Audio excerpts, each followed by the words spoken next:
வணக்கம் வாய்ஸ், மறுபடியும் நம்ம இந்த வீடியோவில் சந்திச்சிட்டோம். ஓகே, எல்லாம் சப்ஸ்கிரைப் பண்ணிட்டு தானே வந்திருக்கீங்க. அப்படி பண்ணாமல் வந்தீங்கன்னா சீக்கிரமாக சப்ஸ்கிரைப் பண்ணிடுங்க. ஓகே, நம்மகிட்ட பாயிண்ட் இல்லை. ஸோ அந்த பாயிண்ட் இல்லை, பேசுகிற பாயிண்ட் இல்லை. இங்கே வந்து இந்த பாயிண்ட் இல்லை. ஸோ நம்ம 42 தான் இருக்குது. கொஞ்சம் தான் விளாட முடியும். 1 மேட்ச் விளாட்லாம், அவ்வளோதான் விளாட முடியும். ஓகே கைஸ், பரவாயில்ல. அப்புறம் இன்னொரு சர்ப்ரைஸ் வேணுமான்னு சொல்லுங்கள். ரோப்ளாக்ஸ் ட்ரை பண்ணலாமா?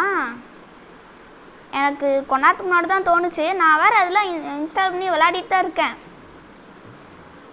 5 கேம்ஸ் கிட்ட இருக்குது காய்ஸ். அப்புறம் இன்னொன்று சொல்லி ஆகணும் உங்ககிட்ட. இது நான் கண்டிப்பாக போடணும்னு நினச்சிட்டு இருந்தேன், நான் டைமே இல்லை. பிகேஎக்ஸி இருக்குது காய்ஸ். அதில் நான் லெவல் 12.